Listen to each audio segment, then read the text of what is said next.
Welcome back to my YouTube channel. If you're new here, welcome. My name is Savannah and I'm an incoming medical student. And in today's video, we'll be talking about all the things nobody tells you about applying to medical school. Before I get into the video, be sure to like, comment, and subscribe. And I'm gonna put an emphasis on subscribe because the views never match the subscribers, y'all. We gotta do better. I'm almost to 100 subscribers, so please, if you're enjoying the videos that I'm putting out, be sure to go ahead and subscribe and like my videos and comment if that's not too much for you. I'm not gonna do too much talking. Let's get into the video. The first thing no one tells you about applying to medical school is that it's expensive. A lot of money has been spent for me to apply to medical school. That includes like $1,000 being spent on the primary application, probably about $1,000 being spent on secondary applications, over $1,000 being spent on MCAT prep, and that includes a tutor as well. The Casper test, the AAMC preview test. I haven't had to travel for interviews, but a lot of times students do end up having to travel, so that's another expense. Just know you'll be spending a lot of money, and if you haven't begun saving, now's the time to start. Now, there is something called the Fee Assistance Program that helps a lot of pre-meds who are planning to apply to medical school. So I can't talk much about it because I didn't do it, but from what I've heard, it's very helpful, and I think if you're eligible, it's something good to look into. The second thing no one tells you about applying to medical school is that stats are not everything. Recently, some data came out showing that the average stats you need to be accepted into medical school is a 512 MCAT and a 3.8 GPA. I just want to say that each cycle you'll hear about pre-meds applying to medical school with a 520, having a 4.0 GPA, and they are not accepted into medical school. It's because stats aren't everything. I think that having a theme with your application and how you go about telling your story and the activities you participated in and your letters of recommendation, those things are more important than stats. And so you want to make sure that those things are the bomb.com before you apply to medical school. My lighting is kind of changing because the sun is starting to go down, but I just wanted to let y'all know. The third thing that no one tells you about applying to medical school is that secondaries will take over your life. They all kind of bombard you around the same time, and people like to say you should submit them within 2 weeks of receiving them. Maybe that's true, but I'm gonna be honest, I didn't do that.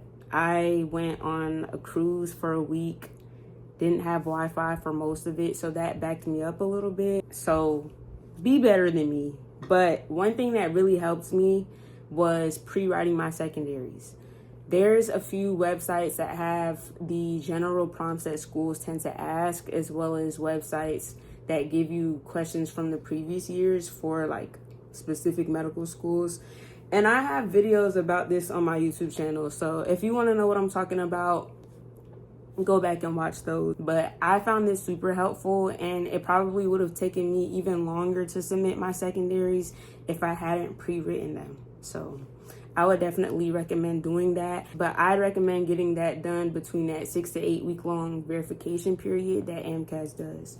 As soon as you submit your primary, you have about 6 to 8 weeks to begin pre-writing your stuff, so do that. Okay, this is better. The next thing no one tells you about applying to medical school is that admission fit matters.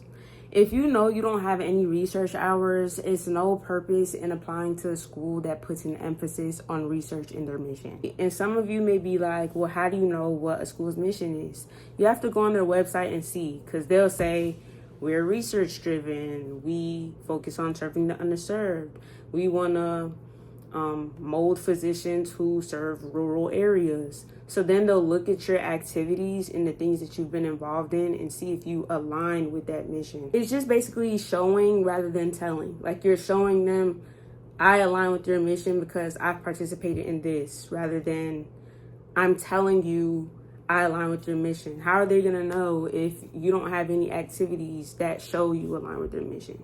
Does that make sense? The last thing no one tells you about applying to medical school is that you're gonna be doing a lot of waiting. I'm grateful that I've already interviewed and been accepted into one of my top choices, But if I'm being honest, a lot of people don't start hearing back until January, February, March. Some people don't even get an interview till then. I remember when I was participating in a BS to MD program with the medical school, and some of the students were telling us they didn't know they were accepted into the school until about a week before classes started. And it's like, what do you do in that circumstance? Like, you literally just have to pack up and leave to start classes within a few days. How do you even find an apartment that fast? You get what I'm saying? This is something we literally have no control of. So you just kind of have to sit and wait to see what happens. I enjoyed making this video because I'm literally going through all of this right now. And there's a number of other things nobody tells you about applying to medical school. So if you want a part 2, be sure to drop it below in the comments. But I thank you all so much for watching this video. If you made it to the end, drop a comment for me. Where are you in your journey? Are you planning to apply next year? Are you applying now? Are you a pre-med? Are you in high school? Are you a parent of a pre-med? Let me know in the comments. See y'all in the next video. Bye. My darling, I love you, I love you, I love you, I love you.